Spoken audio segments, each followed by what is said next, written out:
Thank you all for coming. My name is Sarah Leonard. I'm an editor at Dissent Magazine. I will introduce Dissent Magazine itself very briefly and then the panelists and turn it over to Mark.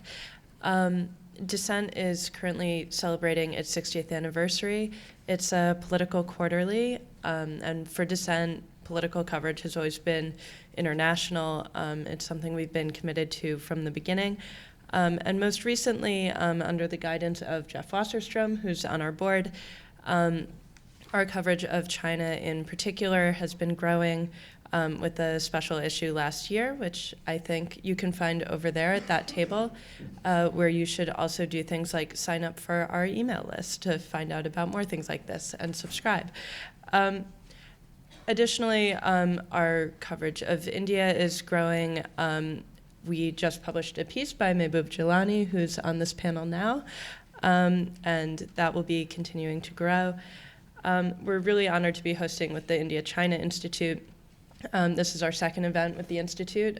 It's always a pleasure, and in this case, it's allowing us to bring together people to talk about two very different political movements, both operating under the banner of anti-corruption, and use that comparison to try to shed some light on the broader political challenges posed in both countries. So I'm just going to introduce the panelists, and we'll get started. Our moderator is Mark Frazier, who's professor of politics and co-academic director of the India-China Institute here at the New School. He teaches and writes about the political economy of China with a focus on labor movements and social policy. He has authored op-ed pieces and essays for the New York Times, Daedalus, The Diplomat, and World Politics Review. He's the author of Socialist Insecurity, Pensions, and the Politics of Uneven Development in China, and The Making of the Chinese Industrial Workplace. To his left is Jonathan Shainin. He is news editor at The New Yorker. From 2010 to 2013, he was the senior editor of Caravan, India's first narrative journalism magazine. To his left is Jeff Wasserstrom, who is a member of Dissent's board and teaches Chinese history at UC Irvine, where he also serves in a courtesy appointment in the law school and serves as editor of the Journal of Asian Studies. In addition to contributing to academic journals, he often writes for newspapers, magazines, and blogs, and co-edits the Asia section of the Los Angeles Review of Books.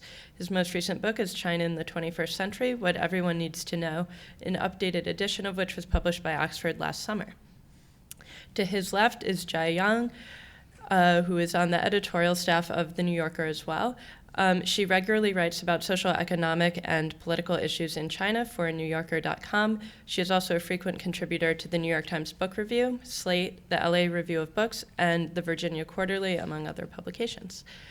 And to her left is Mehboob Jeelani, a former staff writer at The Caravan, who's extensively covered anti-corruption and developmental politics of India. He's currently studying for an MA in journalism at Columbia University.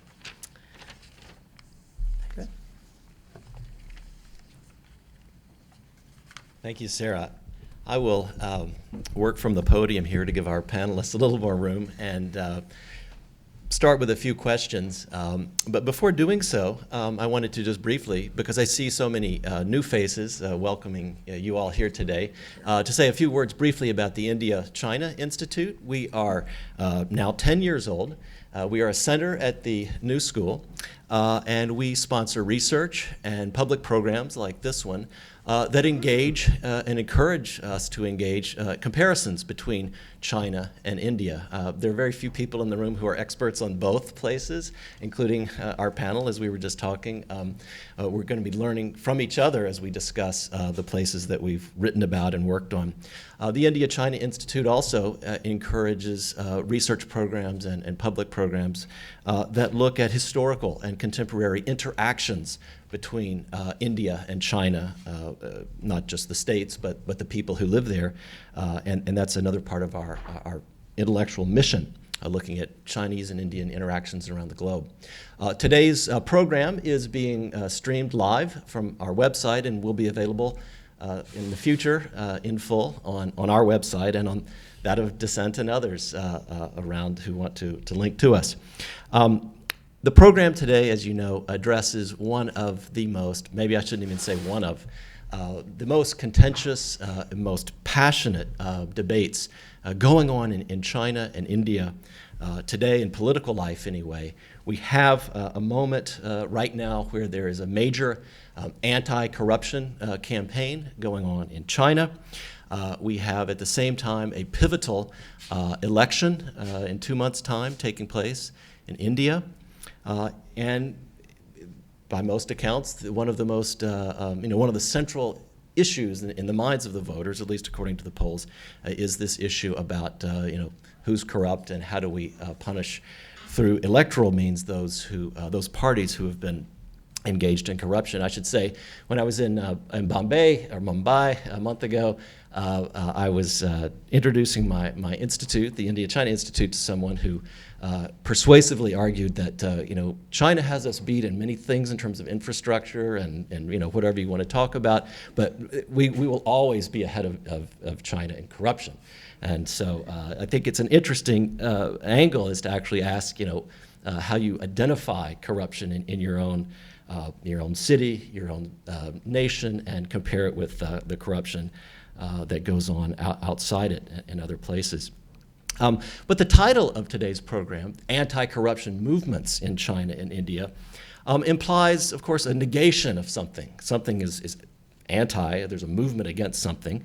But what that something is and how we negate it, if we can negate it, you often hear people saying we can eliminate something like corruption.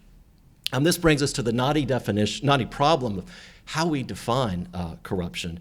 And here is where I think our panelists can help us at the outset and throughout, is to provide from their observations of having worked and written about China and India, the context, the careful context that's needed to understand how people interpret corruption, what the meanings they attach to it, what actions are considered corrupt and what actions are considered, not corruption.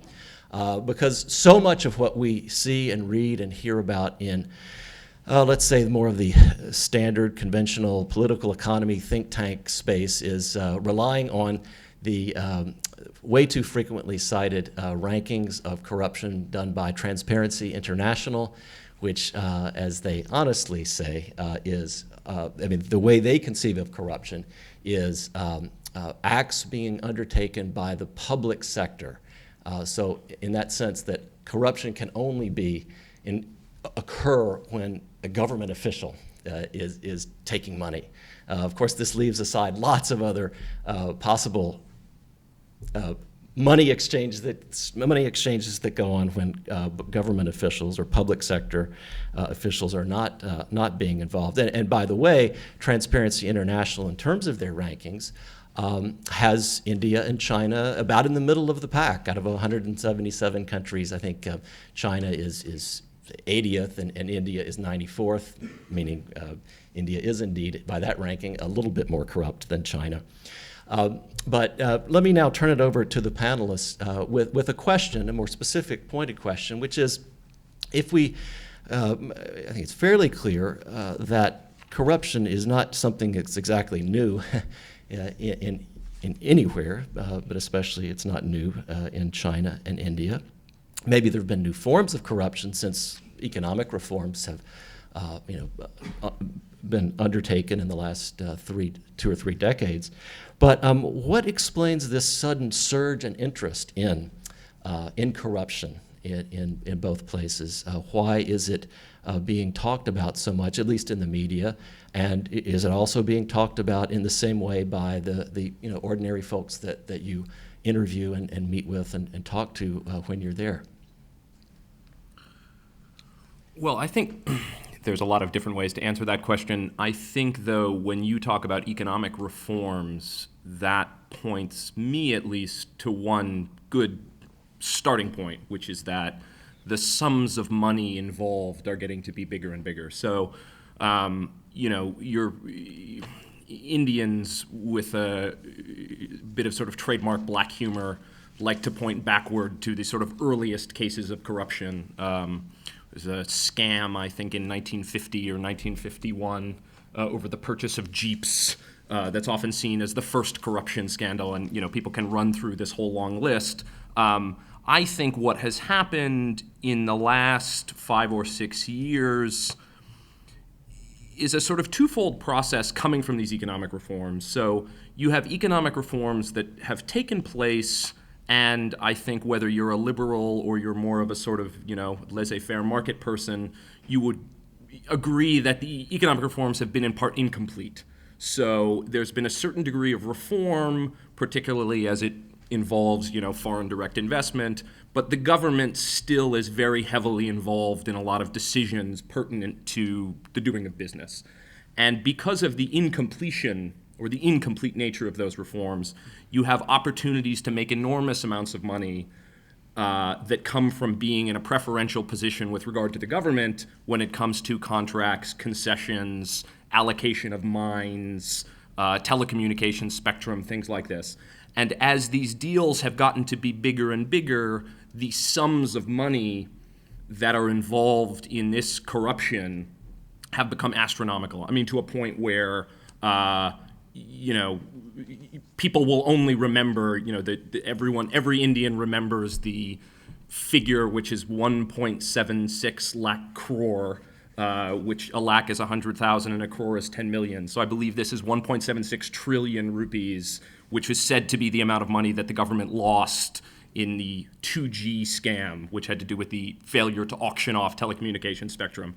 And when I was a Caravan, I edited a piece by the editor of the magazine who had gone down to the state whose party was in charge of this scam, and this guy went out and did interviewing, talking to people who are like taxi drivers, and all of them know this number. The number is so big that no one can forget it. So I think that you have these figures getting to be bigger and bigger, and so Indians will, again, with this black humor, say, back in the day you could bribe someone with a couple of suitcases full of cash, but now it's gotten to be so huge. I think at the same time, what has come from the generation of economic reforms is this expectation that India should be a superpower, that, we're about to take our rightful place at the high table of first world nations, and these corruption scandals are humiliating.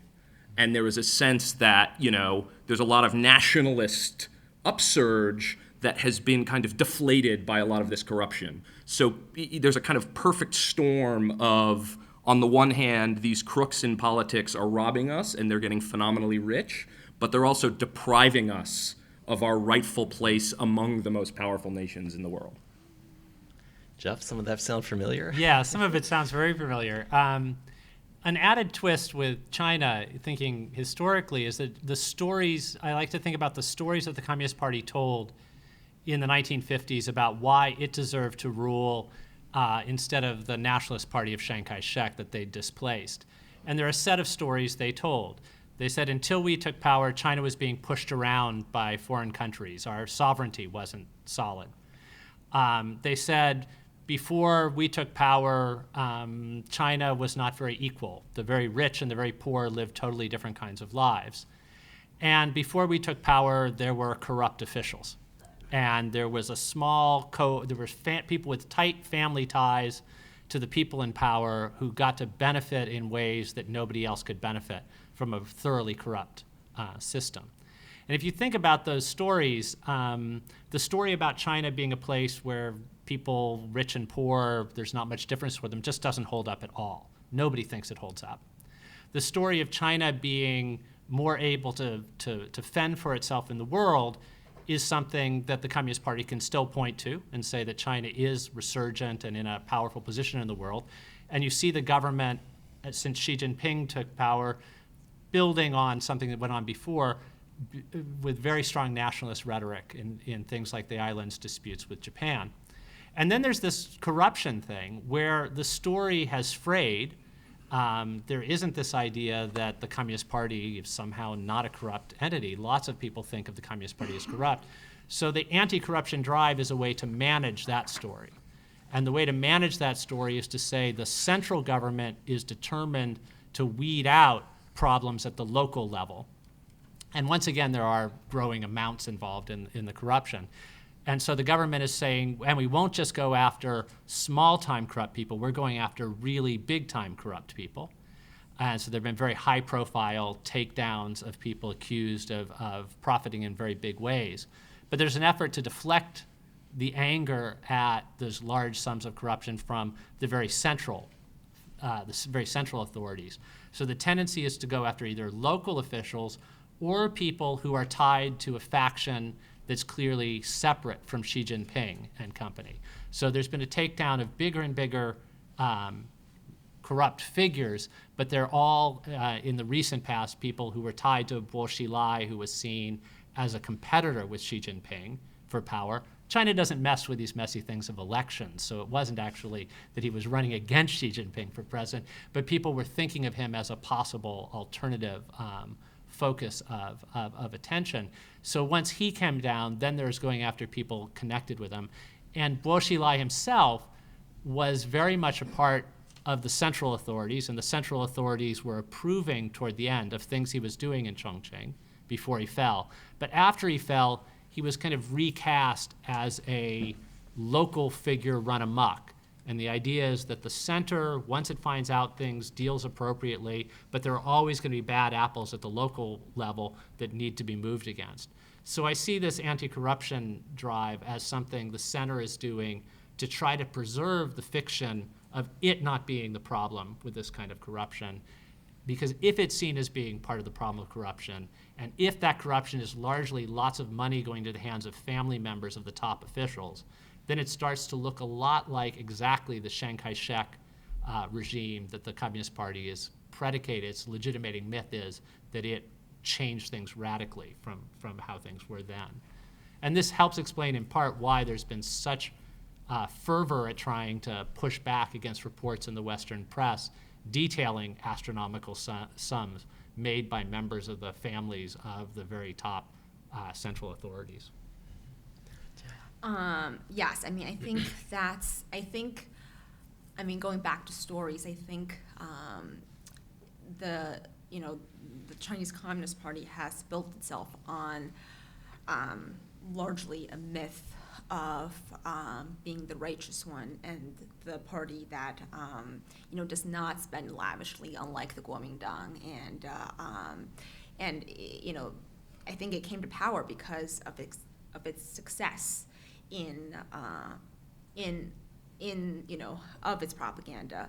And the last 10 years have seen the growth of social media, which I think has challenged the Communist Party in more troubling ways than it's ever faced before.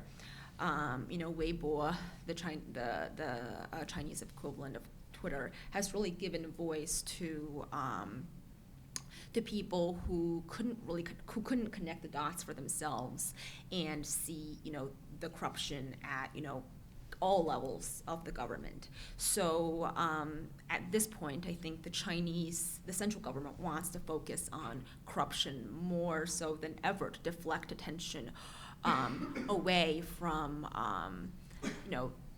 the exposures that have online of the misconduct and malfeasance by Chinese officials that's revealed online. And I think despite the huge apparatus of censors, it's still very, very difficult to control the enormous access that more than half of the Chinese population have to the online community. And I think corruption needs to be a bigger enemy at this point, more so than ever, to combat the rising discontent by the people and what they're discovering and what they're able to communicate to each other about what they're discovering. I think there are two forms of corruption which exist in India. One is where a politician violates a law or a government servant violates a law and indulges in corruption. And the other one is wherein a big politician or industrialist works out a system. He knows the flaws a particular law has, and then he pinpoints those flaws and then tries to devise his own strategy accordingly and makes millions of dollars. When it comes to poor people or people like lower middle class, they deal with the system wherein a law is violated. And until recently, there wasn't any sort of advocacy in terms of somebody violating a law and someone talking about it openly. So it's not that the government never responded to this problem. There were a few initiatives taken in the last 15 years particularly. There's this Right to Information Act, which is like FOIA, the way it's in the US. And you can hold any government official accountable if you suspect there is some crony capitalism or corruption going on. And the problem with the law is that, again, the government officers started like finding new ways to stall these RTI applications.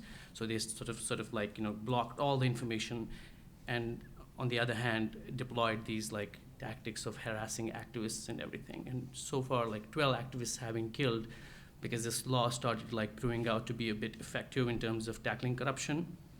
But now when these new techniques were formed to challenge this law or defeat this law, it turns out that all the government responsibility schemes, social welfare schemes, failed in the last like 50 years after the Indian independence.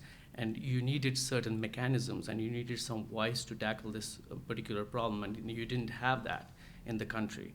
Eventually, this one guy, becomes he's a whistleblower, and he was part of the government as an income tax officer who knew how the government was like, tricking people. Like this was they're just like working out system in their favor, and he just like quit his job and built this movement up in India, particularly in the last 5-6 years.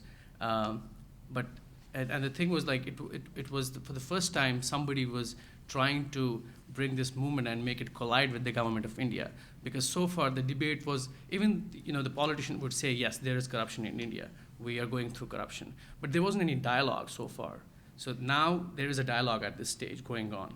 And I think mass media is playing a huge role in that dialogue, even though this particular corruption movement, which is going on for the last 5-6 years, there are lots of people who are challenging it on. And when it comes to its model, like they say it's anarchic. They are like not responsibly tackling the situation. But I think the biggest takeaway in this particular phenomenon is that they at least managed to trigger some dialogue. Yeah, I think if I can follow on to what Mehboob is saying, I mean, Mehboob is referring to Arvind Kejriwal, who was the sort of founder of what is now this kind of upstart third party known as the Aam Aadmi Party, the sort of common man party in India. But I think it's interesting to go back to the beginning of this movement. So it starts with this right to information movement. So in 2005, 2006, the government passes this right to information law, quite a landmark bit of legislation which is put in by the Congress party government that's still there. And for a lot of these activists, this is seen as a major breakthrough because now for the first time you have the right to petition your local government, your state government to get documents which previously would have been off limits. Mm-hmm. And I think you'll see as I walk through here that the history of this anti-corruption movement is kind of these advances, and then there's a block, and then they kind of look for a new way around it. So this Right to Information Act gives an enormous amount of hope, and as Mehboob has written, you can go look, there's a piece in Caravan, eventually these people found that their efforts were being thwarted. And if you started filing these RTI requests, you would get harassed, the government would figure out ways to, decline to answer, even in cases where you got the documents and you could prove that a law had been broken, there were, endless ways for the system to gum itself up to prevent the prosecution of a corrupt official or a corrupt lawmaker. So in 2010, again, to return to my theme of this international embarrassment, the Commonwealth Games, which are like the Olympics for the old British colonies, come to India, and they're massively humiliating. The, sort of like the Sochi hotels we all saw 2 weeks ago, none of the facilities are ready, walkways are collapsing, the roof of some, gymnastics facility caves in, and this sparks these new protests because it turns out that the politician who's part of the Congress Party, who's the main organizer of this thing, has massively enriched himself along the way. And the new protest movement, again, says, look, RTI was not enough because once we catch people, the law does not prosecute them. They end up getting protected. So the new movement revolves around this idea that we need a new law that they call the John Lokpal bill. Lokpal kind of means like ombudsman. So this is a people's ombudsman bill. And the law basically proposes that since the existing government and the existing set of laws cannot prosecute corrupt officials because they're all part of the same system, we need a kind of parallel government of highly moral individuals who will supervise all of these investigations. We need like an internal affairs department for the whole government. And this idea becomes the main driving point of all of these anti-corruption protests. So if you saw on the news in 2010, 2011, these huge fasts in India that were led by this kind of pseudo-Gandhian figure named Anna Hazare, this is all in favor of, we want to put this bill through. And again, it's a kind of like weird technocratic faith that's part of this. Like, first we need the RTI, and if we have RTI, that'll be like a good government thing, and we'll be able to uncover corruption. But now RTI is not working, so we need this Lokpal bill. And they go as far as getting the parliament to consider the Lokpal bill, but the kind of powers that be in politics kind of manage to checkmate them. So they say, okay, fine, we'll pass your bill, but like first you have to sit down with us and negotiate out, the various different terms. And at the negotiating table, of course, the lawyers for the political parties run circles around these activists, and the bill gets watered down to almost nothing. And eventually what ends up happening is that the political parties essentially dare the anti-corruption activists, come join us in politics. They for months and months and months, they say, look, we don't want any part of politics. Politics is corrupt. And the paradox is that the existing political parties force them to come into politics because that's the only way they can get what they want. And they form this new political party, the Aam Aadmi Party. They do spectacularly well in the Delhi elections, which take place December or January of this year. And yet now they're sort of in the quicksand, and I think we'll come back to talking a bit about this. They're part of the political system now, and so now anything they do that is politics is grounds for you're hypocrites, you're not standing up for what you believe in. It's kind of, they've successfully been sort of dragged down to the level of the political parties that they loathe so much. What about, so I'm just kind of thinking about tying together people's remarks so far.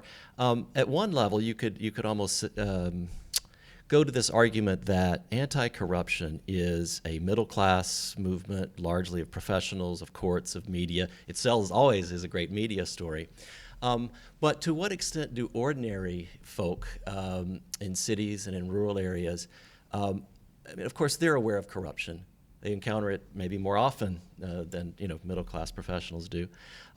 But to what extent is there kind of a linkage between the lack of between pollution, between the lack of safe food, between the lack of clean water, between land grabs, I'm thinking of rural China, and corruption? So my question, I guess, to rephrase it is this at all resonating anywhere outside of cities and urban middle-class professionals?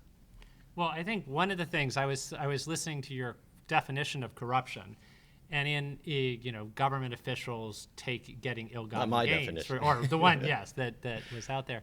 And what's interesting, I think, with China, corruption and nepotism or unfair use of family ties go together so tightly. In the 1989 protests of 25 years ago, the very first wall posters were about complaints of nepotism and the unfair advantage that children of the elite had. But recently, what definitely does resonate with ordinary people are these stories that have been very strong on social media that Jiayang was talking about, of somebody who breaks a law and says they can't touch me because of who my father is. Or corruption rolls together with calls for complaints that high officials have been engaged in sexual assaults of young women and feel they're immune from persecution for it. So it fits into this whole thing. Both the making money fits into all these other things of being above the law. So I think in some ways, the anger at corruption is at this anger of people who feel that they don't have to be bound by the rules that bind everybody else. And I think that was when Bo-Xilai fell. He was accused of corruption and convicted of it, but a lot of the stories were about all kinds of other things he did that blew him up and blew his wife up into this kind of case study, lightning rod for all of the kinds of bad things that these people who stand above the law, who then come to stand for corruption, are about. On the other hand, I mean, I think, unfortunately, because corruption has existed, I think, even from the founding of the PRC. I mean, I think in 51, like, of the three antis, there was, anti-corruption and anti-waste, anti-bureaucratism. I mean, so corruption has been with China through the 60s, 70s, 80s, and there have been waves of campaigns against it, many of them to no avail. But in the 70s and the early 80s, when I was growing up in China, corruption, I mean, among people who are not princelings, who are just, ordinary working class, there was such a culture of corruption that it became understood as a way of life, quite unfortunately. So it wasn't regarded as a sin, that at the time that you would write about on Weibo. This was just how you got things done. And, I remember, being a 6-year-old. I mean, at the time, I went to 1st and 2nd grade in China, and I knew that my mother had to go through the back door to get me into 1st grade when I was 6, at the age at the time for entrance was 7, but my mother very badly, as tiger moms do, wanted me to go at age 6. And I think I knew about it at the time as a 6-year-old. And did I understand what bribery was? Did I understand that the ration stamps that she had to give up to make sure that her daughter got into school? I mean, I don't think I understood the abstract concept, but I knew that she had to do something extra to get me in school, and that was just the way of life. That there was no and for a long time I never understood that as breaking of a law. I understood that as just the things that people needed to do to accomplish their goals. And unfortunately, I think through the 80s and 90s, that culture of corruption, even at below petty levels, has grown, so mundane that it really takes something shocking for people to bat a lash. And I think that's. I think that's one of the casualties, that people are just much less sensitized to the effects of corruption.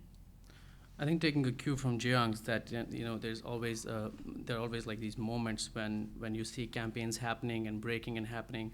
Same way in 1970s, like late 1970s, India saw this massive campaign called JP movement, which was a students' movement in Bihar first. And it just like morphed into a massive anti-corruption campaign.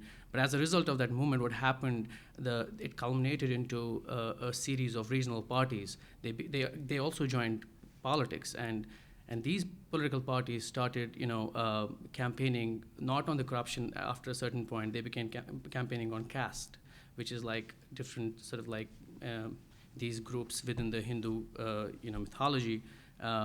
So there's upper caste, middle class, lower caste, and they started, campaigning about that. And the central Indian belt is like largely dominated by caste system, and a lot of these parties which are functioning there are based on caste. So they became caste-oriented parties, and these political parties like broke records. They sort of like colluded with the land mafia, liquor mafia.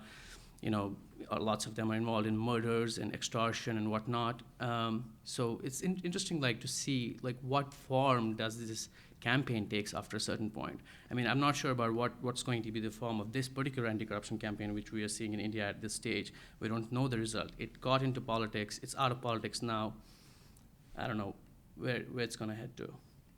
Yeah, I think following on something both Jiang and Mehboob are suggesting, I mean, there's a cynical way of looking at this that says that corruption is the sort of highly moralized name we give to egregious acts in societies where the rule of law, broadly speaking, is not functioning. It's hard to imagine, if you look at some of these big-ticket corruption scandals in India in the past couple of years, they're basically the byproducts of government policies where corruption is essentially inevitable. So one of the biggest scams in India in the past couple of years, Mehboob has written a bit about this, and I've edited several articles about it, was something called Coalgate. So the nature of Coalgate was that, a catchy name, was that the government of India continued to own what they called captive coal mines. So these are coal mines that are not being used at the moment, and the government wants to allot them to productive industries. So, let's say you want to build a steel plant, you can apply to the government and they'll give you exclusive access to one of these coal mines. So the premise here is that we're going to favor certain businesses that need these coal mines for, what we deem to be productive enterprises, and we're going to lease them out for free to whoever wants them. So if you look at a policy that's set up that way, and no one seemed to have a problem with this, you're essentially guaranteeing corruption, right? I mean, you don't have to call it corruption, but you're setting up a series of allocations of natural resources to private corporations in a way where there is no science. It's all on the discretion of whoever's making the decision. So however you do that, it's going to be corrupt. And I think so much of what happens in the interaction between the Indian political sphere and the Indian sort of private sphere, whether that's kind of individual citizens or big businesses, basically falls under this aegis of corruption. It's kind of a priori corrupt. And so the question then becomes, how do we figure out which of these things to be outraged about and which of these things to regard as like, well, that's kind of business as usual, and maybe we don't want to get so fussed up about it? I think one thing, going back to an earlier thing about the kind of possibility for an anti-corruption group that then becomes part of the political system in India, the contrast in China has been that any efforts to do any organizing, even very low-level organizing around a topic like this that the government claims a monopoly over leads to imprisonment and breakdown, because the government is so worried about any alternative organizational forms. So one of the real ironies of the last few months is there have both been high-profile anti-corruption moves and trials beginning, and also trials of activist lawyers. And we just had a piece in the Dissent Online edition by Nicholas Cavell, who's here, on the imprisonment of a lawyer, Xu Zhiyong, who, among other things, was trying to get through more transparency laws and things that would operate to try to rein in corruption. So the government's both saying we make it an absolute priority to rein in corruption, and talking in a different register are working to rein in people who are actually trying to do things to expose corruption. Mm-hmm. So it's not about co-opting these people into the system. It's taking activists who say they want to not be out-and-out dissidents, but actually work within the system to improve it, and then they're excising them from all political life. Right. We've had a great set of remarks up to now from our panelists. Let's hear from you all. Christina, do we have roving mics available, I believe? Can we get those circulated? And who'd like to start us off? Yes, Arvind. And if you wouldn't mind introducing yourself to the rest of us. Hi, I'm Arvind Rajagopal. I teach at NYU. Thanks very much for this very illuminating set of remarks. I'm just curious. I mean, so many of you, certainly the last few remarks that Jonathan made and Jeff made, suggest that both corruption and anti-corruption are labels that disguise class lines. Now, here you've got India and China. One country has advanced through a revolution, the other through the avoidance of a revolution, and they both appear to converge this moment of globalization in a form of politics, which is, in the ways that you describe it, strikingly similar. So any thoughts about this? I mean, what's going on here? What I think is interesting about the Kejriwal movement or the Hazare movement or now the Aam Aadmi Party is that it definitely began, I think, indisputably as a kind of paradigmatic middle-class uprising, right? I mean, it was there's a great piece by Partha Chatterjee where he points out that It is paradoxically, it is a populist campaign that is also anti-politics. So unlike your normal populist campaign, which seeks to sort of use politics to get some of the spoils for the people, here we're the people are saying, no, politics is the enemy, the political class is the enemy.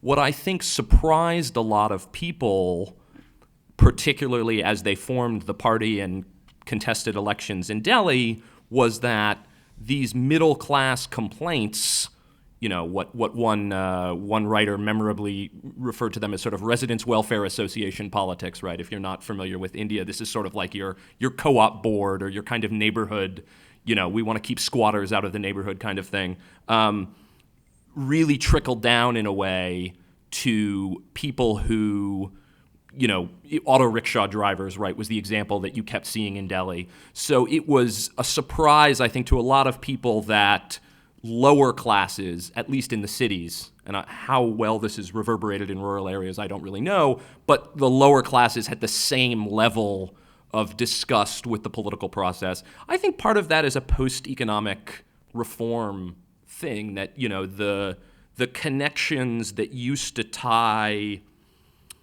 kind of lower class communities to certain politicians who could hand out patronage and spoils have frayed a bit over time. And I think as that has happened, and as the sort of material expectations of the lower classes have increased, they are much more susceptible to these kind of traditionally middle class political rhetoric, rhetoric that wasn't the case before. That's my kind of hypothesis.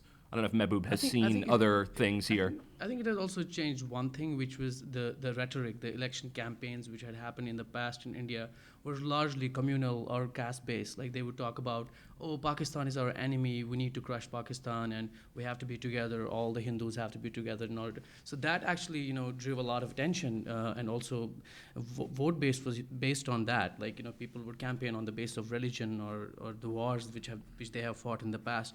In last particularly 10 years, you don't see that happening quite often. I mean, in central India, where Mayawati, which was this caste politician, was very big. She lost the elections not because she was not doing well. She was a corrupt. Like she was involved in a lot of scams.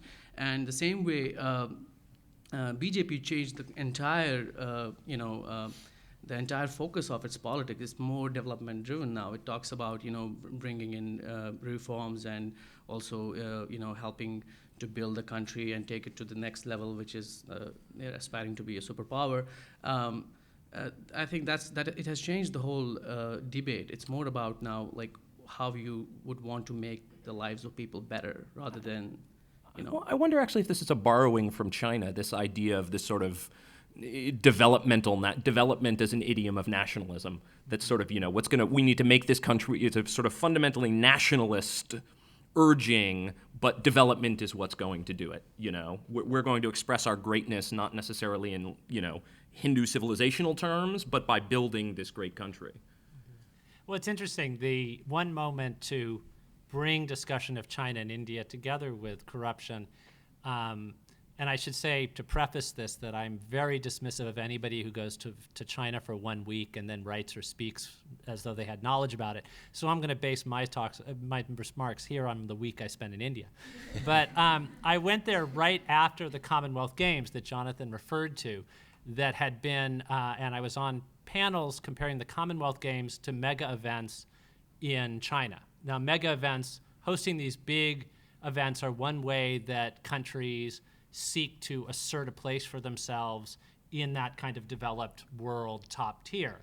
And we've seen countries in the global south moving that way with greater and lesser success, whether it was the World Cup in South Africa that went relatively well, or the Commonwealth Games in India that went badly. China was seen in some ways as, a success story with the way that the Olympics went. But when I was at a panel in Delhi about comparing the mega events, one of the things that came up was saying, well, one of the things about the Commonwealth Games was this enormous corruption that we became aware of in the way that was there something like that in China?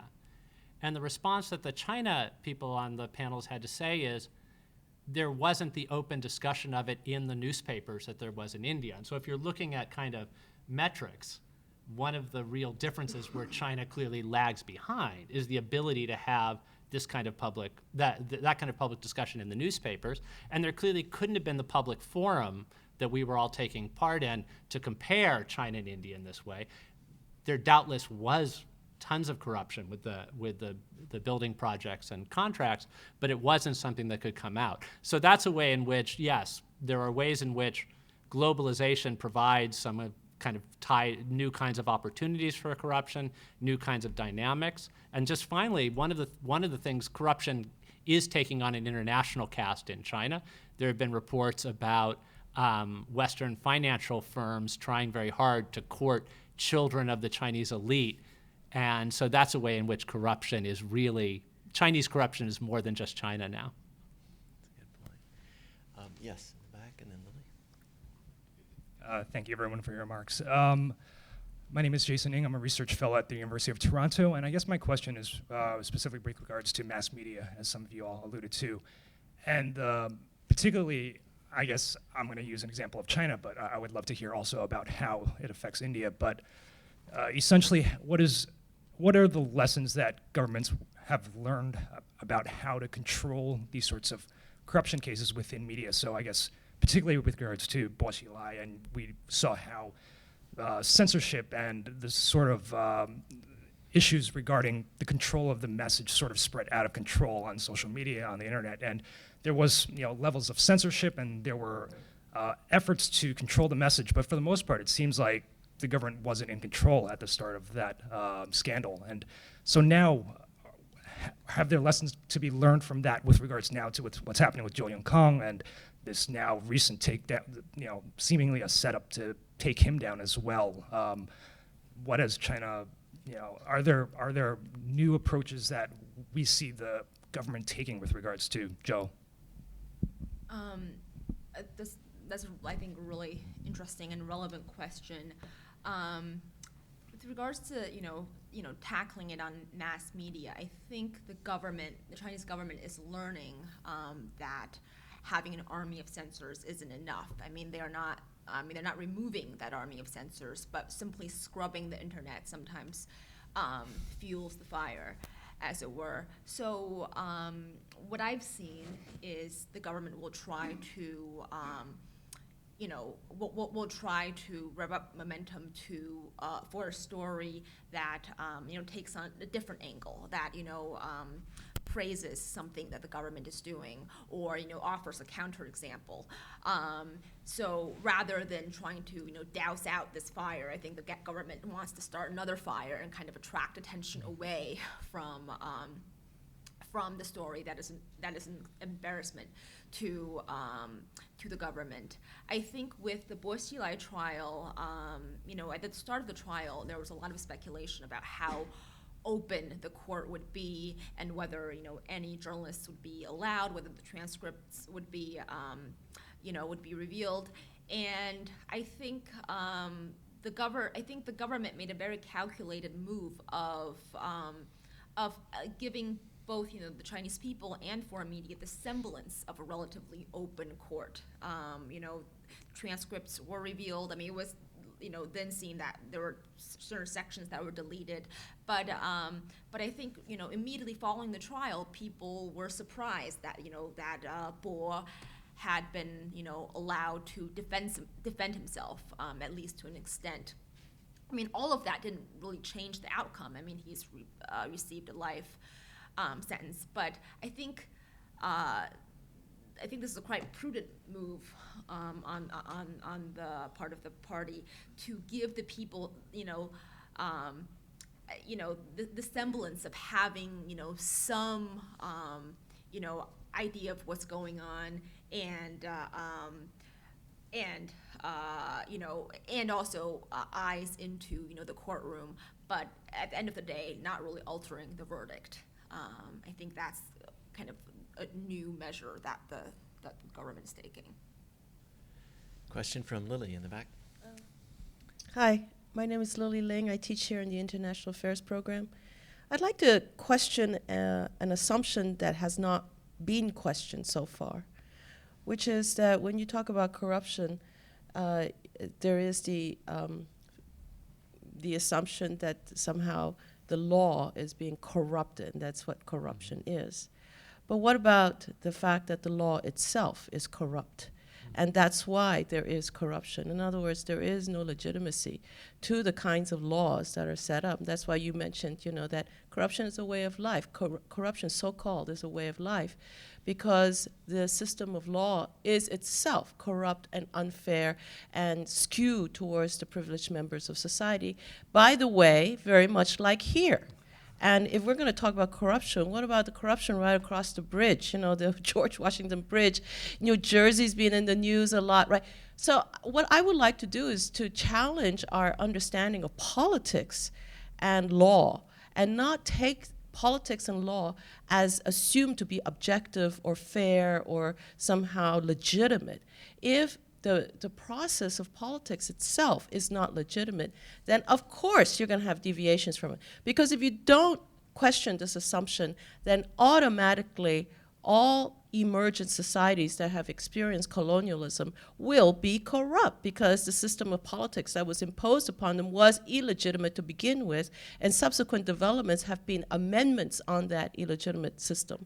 And if we look at politics in the industrialized West, we find ample cases of corruption. So I'd like to question that assumption because too often these discussions of corruption in India and China tend to contain the corruption in India, China, as if there is some sort of inherent fault of society or culture there, and not taking the larger historical and international context into consideration. Thank you.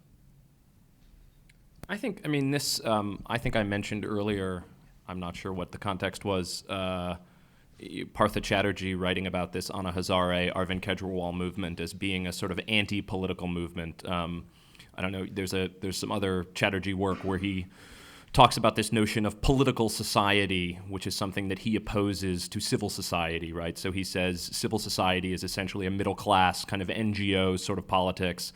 And political society, in his definition, and he uses India as an example, is the way in which communities of people come together to sort of lobby politicians or to lobby government for sort of exceptions to the law or to unjust laws. So his sort of main example is imagine a community of squatters who are sort of living in a railway area in Calcutta, and by any objective application of the law, they shouldn't be there, but they've lived there for a very long time, and they vote, and they're members of this democracy, so they're going to be able to go to a politician and say, look, why don't we cut a deal whereby you can kind of regularize our living here, and in exchange, we will continue to vote for you. And, I think your question points right at this, that politics in India, in my experience, well, I say in my experience as if I was participating, but as an observer closely, are heavily transactional because you have these massive inequalities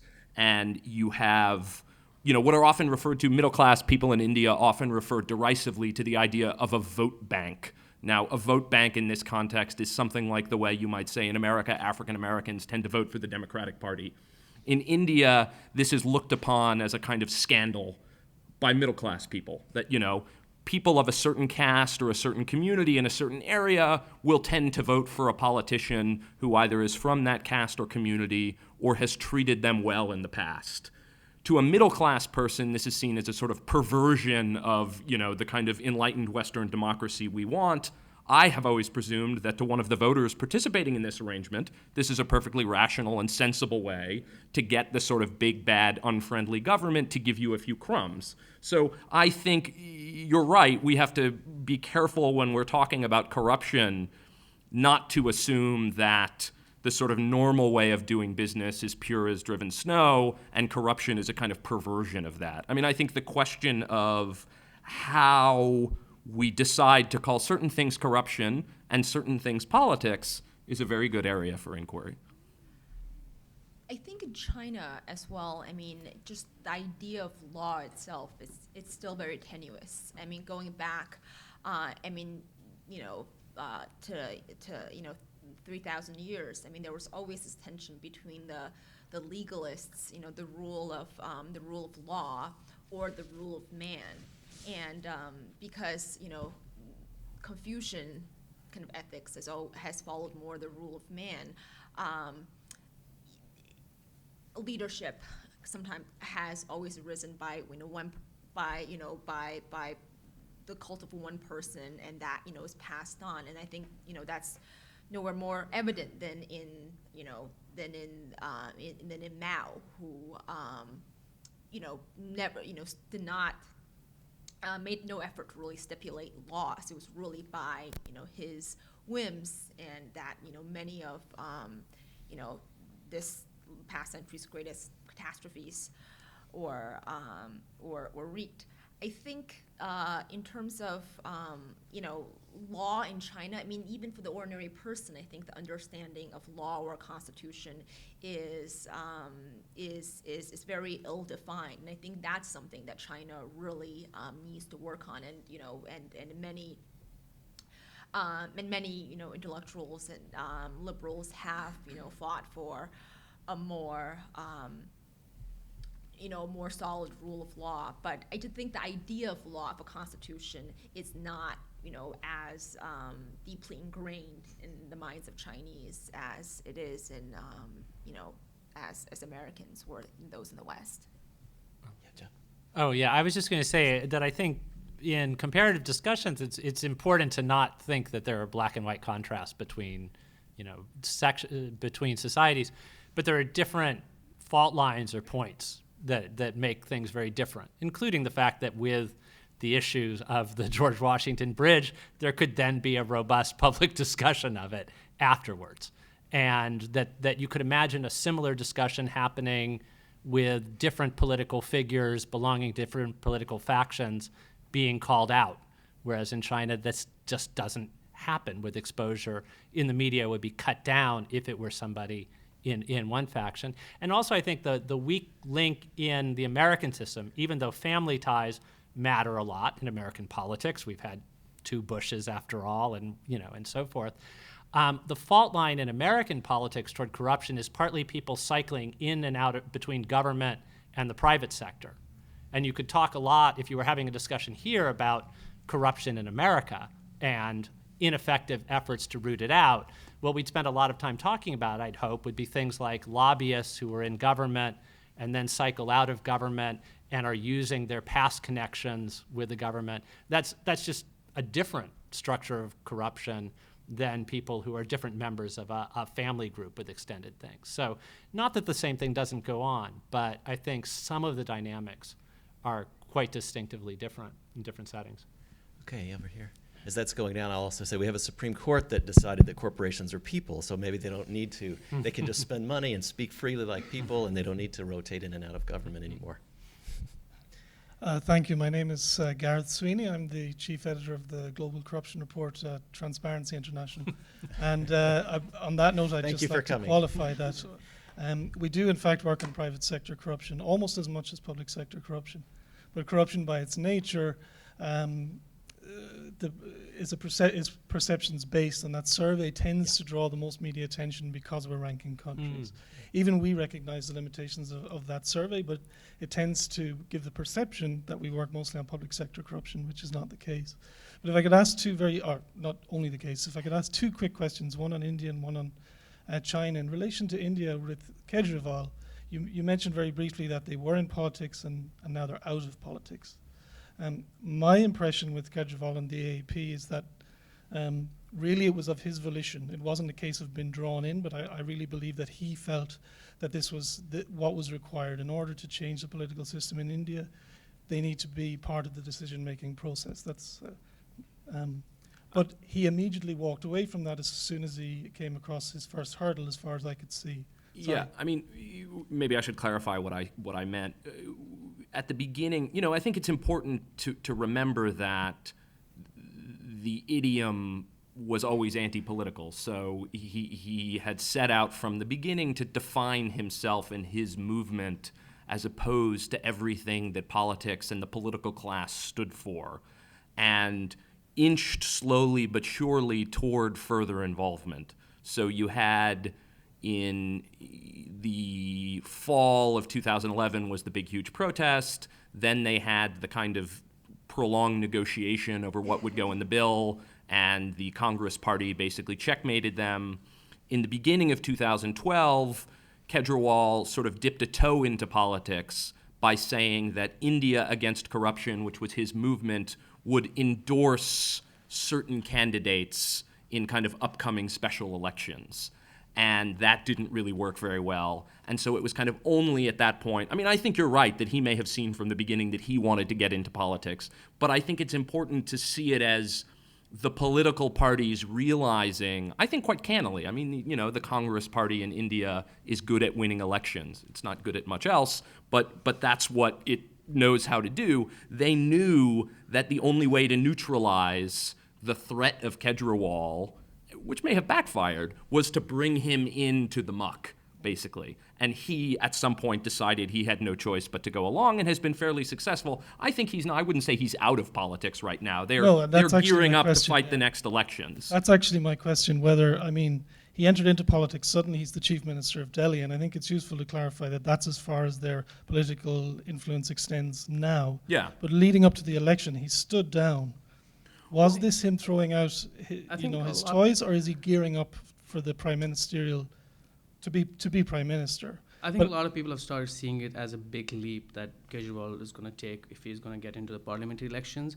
And the common perception, people who actually voted for him, a lot of them is we gave him a chance in Delhi elections, and there was just like lots of like newspaper reports about him being like not able to control the law and order and being in constant tussle with police and the local government, you know, other sort of like central government people, which didn't go well, I guess. I don't know, like, what do you think about that? Did it go well? Yeah, I think this is, I mean, the paradox of it is that, you know, it's an anti-politics movement in many ways, but the only way to actually make some headway in a country where politics is the dominant idiom of public participation is to yourself get into politics. But you'll see, particularly, you know, I hope none of you spend as much time as I do tracking online arguments in the Indian sort of social media sphere.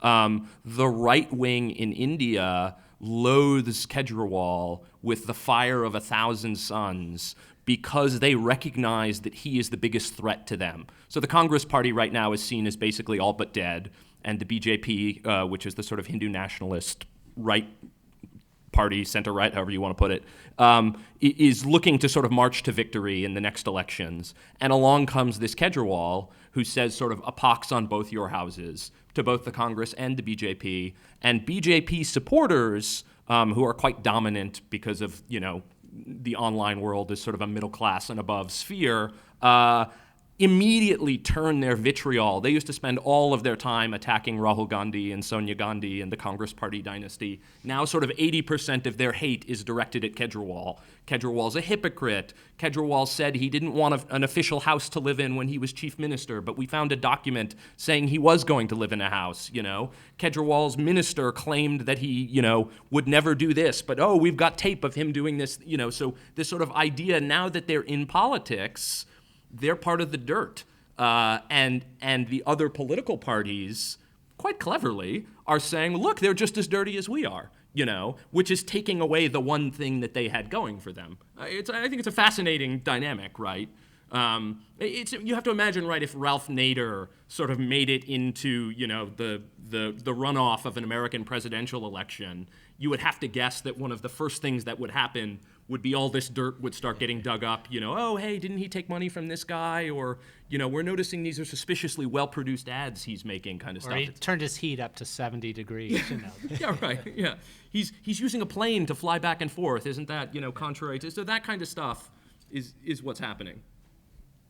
I just had one quick question, very quick question on China. Are you concerned that the anti-corruption reform movement there within government may be misused to target undesirables? Once slurred as corrupt within the higher echelons of power, in the absence of an independent judiciary, it's very difficult then it may be very difficult to get rid of that tag.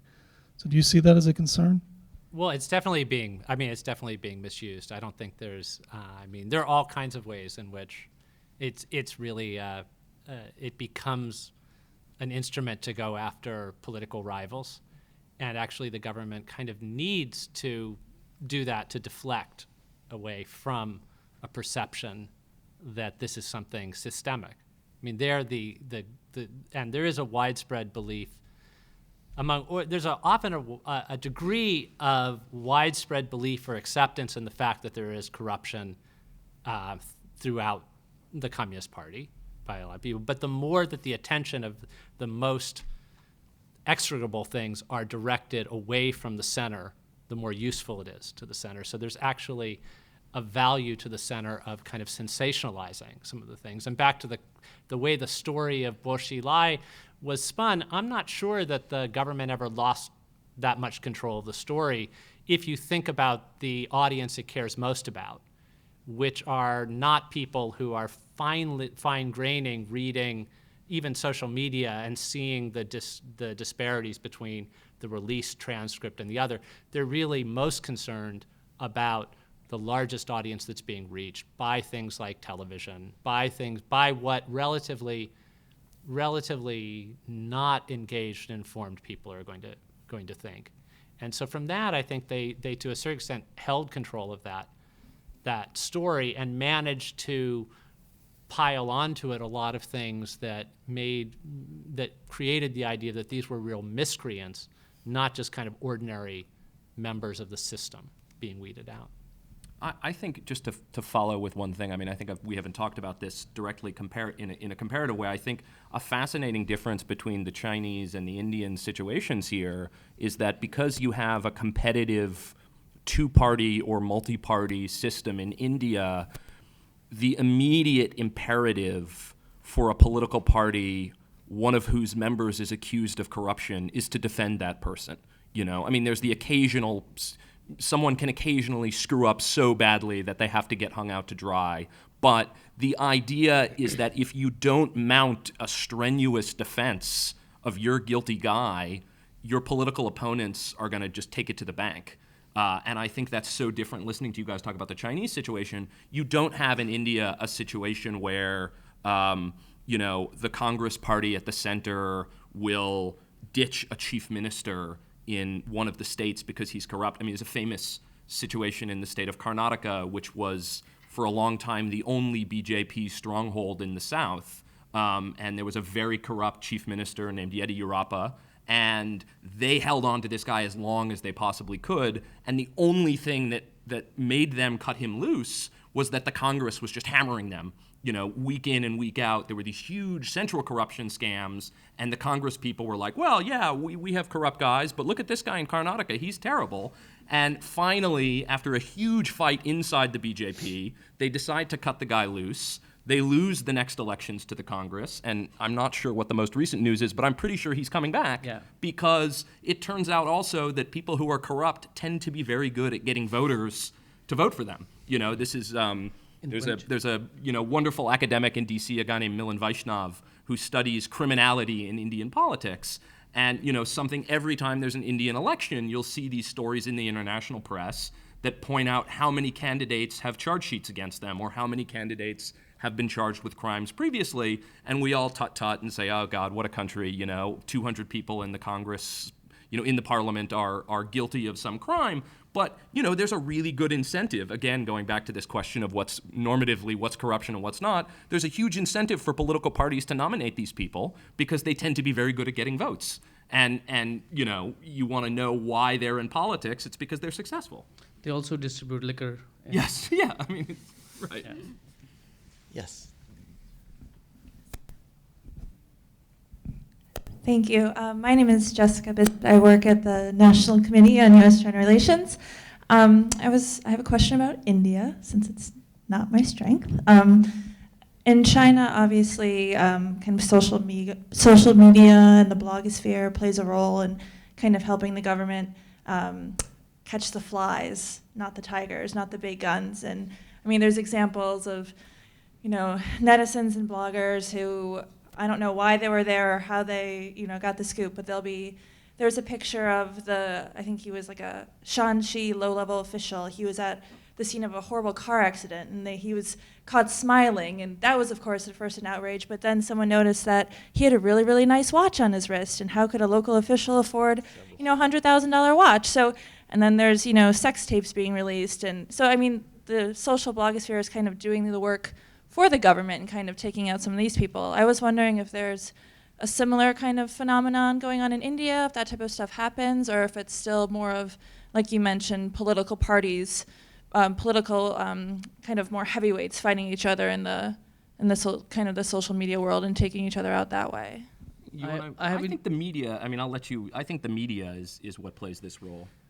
You're talking about watches. I've interviewed a lot of people, like low-rung bureaucrats who don't get more than like $1,000 a month as a salary. They have like, a lot of them have these like really fancy Rado watches, like, you know, worth a lot, you know, $5,000, $10,000. So, yeah, I mean, there's that thing is actually there. I mean, you know, when it comes to all these like low-level officers, the needs are different. The needs are that they have to live in a big house, and then they have to have a nice car, and they have to have this like official protocol wherein they need a peon, they need 5 peons in the office, and there's like a lot of disconnect between an official and local people.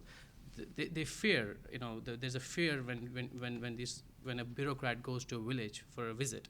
These villagers like are scared of talking to him because there's so much of like decorum. They kind of like just want to stay away from it. So I guess there's this disconnect, and they glorify themselves by having this expensive stuff, and you know, with them. I hope that answers your question.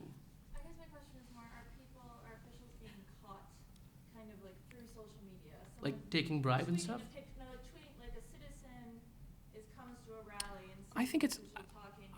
I think in India the media is pretty hyperactive about this stuff. I mean, someone was asking earlier about how, you know, how the media, how the Chinese Communist Party has kind of parried some of these things. I mean, I think in India the political parties have found themselves really without good answers to managing the media. So even things that are, you know, I was talking earlier about this Colgate scam and about this 2G scam. You know, these are scams, but they frankly also followed rather naturally from policies that were put in place by the government. But the government was quite inept at explaining, look, we put this policy in place for a certain reason, and it didn't really work out the way we hoped it would. I think the media is really, you know, there's a corruption is one of those things that no one ever defends, right? It's kind of it's an evil that doesn't have any defenders. So any media organization is always going to go for a kind of corruption story. That's the gold standard of a kind of sting operation that an Indian TV channel would conduct. And I think it's the sort of the low-level stuff of, you know, the bureaucrat who's got the nice house or the nice car. That's almost seen as so commonplace as to not really warrant much attention. It's sort of bigger ticket stuff. Or if a bureaucrat gets in trouble for something else, then you'll find these stories start coming out. Arvind. Just to add to that, in the Indian media context, you know, for a long time when there were popular protests and popular movements, the tradition on the part of the media when they covered it in the news was to portray it in terms of a disruption to prevailing order. So the media, news media, has historically been very anti-movement, anti-people, so to speak, because the state was really the anchor of its authority. What's interesting the last very few years, really, is that suddenly the tables have turned and the media are thoroughly pro-protest. And so I was just thinking about this, and I've been looking at some of the Price Waterhouse Cooper, the Librand, they produce these media and entertainment industry reports, annual reports. And I was not surprised to find there that the Anna Hazare anti-corruption movement is listed among its credits for the year 2012. The Delhi rape protests are listed among its credits for the year 2013. And they mentioned this conclave, Jawaharlal Nehru's vision, A Tryst with Destiny, engaging a billion consumers. So the vision is that today's protester is tomorrow's consumer. At least that seems to be the model the media, some of the people in the media industry may be working with. That's kind of interesting. Well, I mean, to my mind, you see this as, these were middle class movements in a way, and I don't know. You might have to go back to the JP movement, which Mehboob mentioned, which is 74, 75, to find the last big middle class movement, or maybe there was sort of anti-reservation, kind of anti-affirmative action protests in the 90s that really got a lot of middle class attention. We did a big piece in Caravan that was a profile of kind of the most popular and most polarizing TV host in India, a guy named Arnhold Goswami. He's basically the Bill O'Reilly of India. That's a very, very good way to think about it. And one of the people who worked for him told us a phenomenal story where this fellow Anna Hazare was starting to get ready to do this kind of protest, and there was a bit of dead time, like, we have like a couple of minutes to fill in the broadcast, and one of his producers puts together a little piece about this guy Anna Hazare, who's, again, fashions himself as like a Gandhian. He's wearing kind of a topi. He fasts until death. And Arnhold, the host, our Bill O'Reilly character, says, after this airs, is furious with this woman. Says, what the hell are you doing? I hate these people, these Jolawalas, which is what, like, the Indian kind of, hippie kind of activist type. Messed up journalists. Yeah, we don't need these Berkeley types. I don't want any of this. And then 2 days later, Hazare's got this big protest, and there are all of these middle-class people there, and Arnhold comes into work, and he tells everyone, we're going to do 12 hours of Anna Hazare today. This is making people mad. I mean, again, it's like Network or something, Yes. People are furious. They want to see this. I want 10 trucks there, and we're going to do Anna Hazare around the clock. And the media, again, because corruption is seen as this nonpartisan issue, the media goes all out for this stuff. So you have like the Times of India, which owns this network, telling people, call this number and leave a message of support for Anna Hazare. You have, just full bore. And this is something as the anti-corruption movement has transitioned into a political party, this is something that the other political parties are now outraged by because they accuse the media of favoring the anti-corruption party. So I think as the middle class comes to be, these aren't peasant movements or farmers movements, they're middle class movements, and the media sees that as, that's going to bring us high ratings. Thank you. Jeelani. Yeah, hi. I'm Jia Jianying. I'm a writer, journalist, and also work for Indian-China Institute.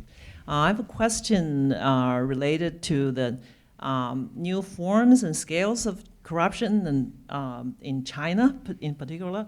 Because as I was listening to you talking about corruption in different countries, different cultures, and Lily's question about the law, I remembered that when Enron scandal first broke out in the 1990s, I was researching stories in China about some entrepreneurs, and they were having this aha moment to say, hey, we've been having this bad name of, all Chinese businesses are corrupt, but now it turns out, after Enron, that we're just very crude in our forms of corruption, and the more sophisticated corruption takes place in the U.S., and they're ahead of us, So thinking about that, and after the 2008 financial crisis, and people began to talk about that the Wall Street firms are really corrupt, but they're so sophisticated that it's hard to prosecute, and no one got really punished. Then this also brings to mind about the more recent phenomena about some of these firms courting or hiring the sons and daughters of these Chinese, princelings, and a lot of them are involved in these deals and into finance. And also recently, I heard almost something like 2/3 of the new students at Columbia University's finance, course are Chinese. They're like really flocking to the U.S. They want to do MBA. They want to do finance. So I'm just wondering what you think about, would this be possible as a new forms of big scale, big tickets, corruption in some ways that would involve both American firms and Chinese, middle class children or high, princelings? Wow, still learning from the West, right? In certain areas, this. No, that's really interesting, and there is actually, I mean, one of the critiques of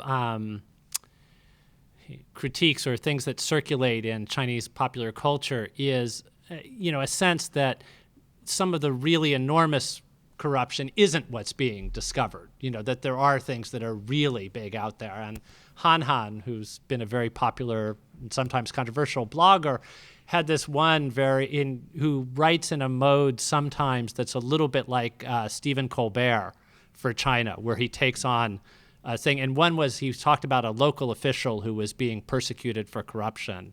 And he says, actually, this is a very good official, because look at how small his takeaway was. He only had 3 mistresses. He didn't have 10.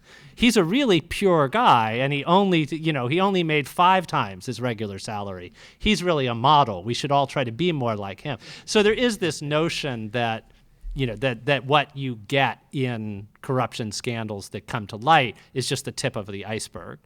And I think that's why it took me a while to figure out why there was so much anger and outrage and trying to crack down on the foreign media describing these enormous sums being made by members of the Wen Jiabao family and Xi Jinping one, because people knew that there was a lot of widespread corruption. So it wasn't really a revelation. So why was there so much anxiety about it? But just the scale and the enormity of it.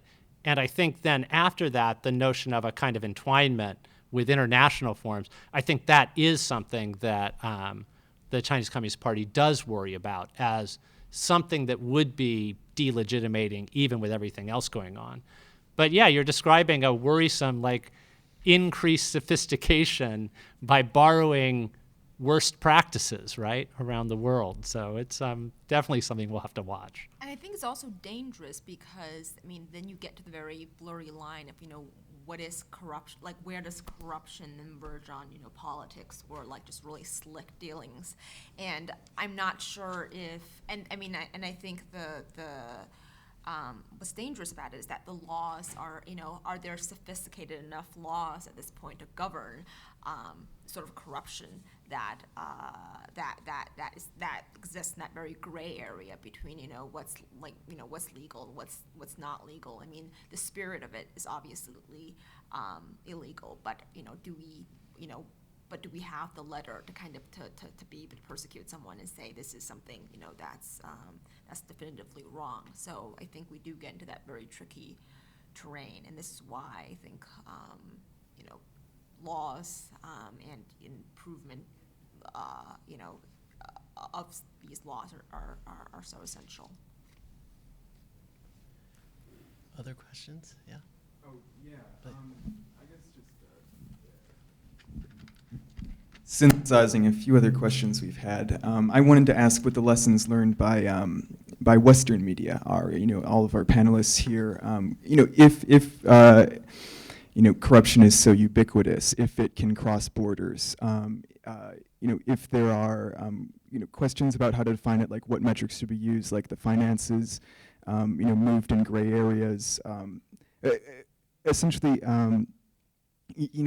what going forward, is it just a faster metabolism that's needed to cover anti-corruption movements, or are there specific metrics? We had the Transparency International, fellow talking about potentially useful figures.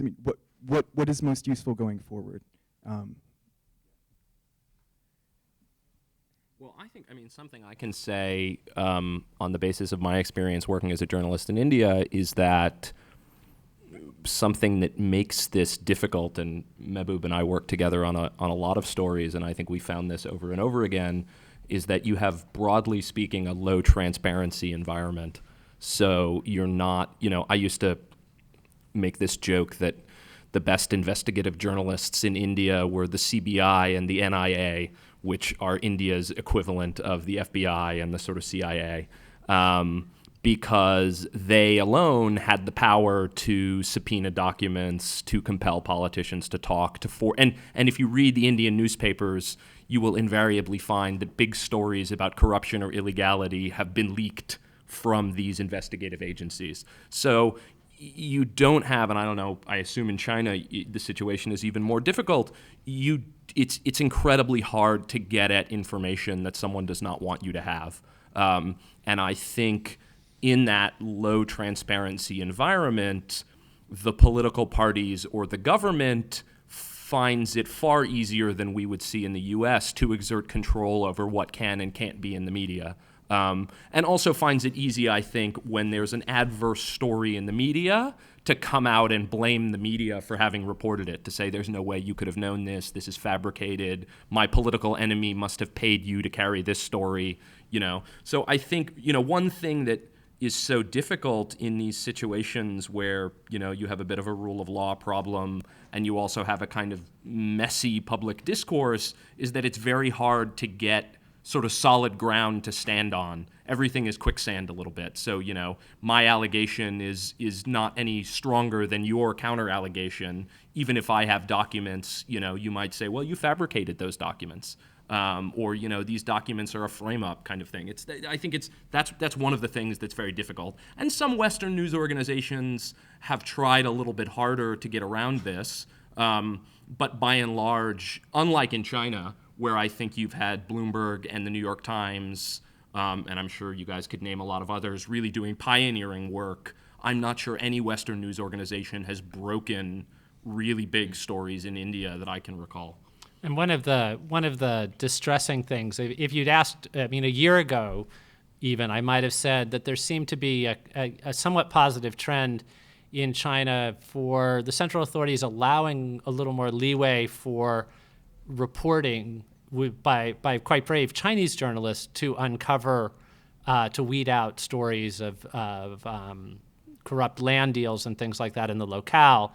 And because they don't have doing the work of government investigators. But there have been moves toward, almost all the positive things you can think about, there have been some moves backward in the last year in terms of transparency in China.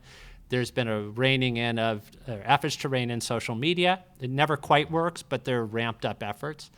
It's become a more intimidating time, not just for foreign journalists, but for Chinese journalists. And there was just in the news this very distressing account of the knifing of Hong Kong journalists, and there are other things of intimidation.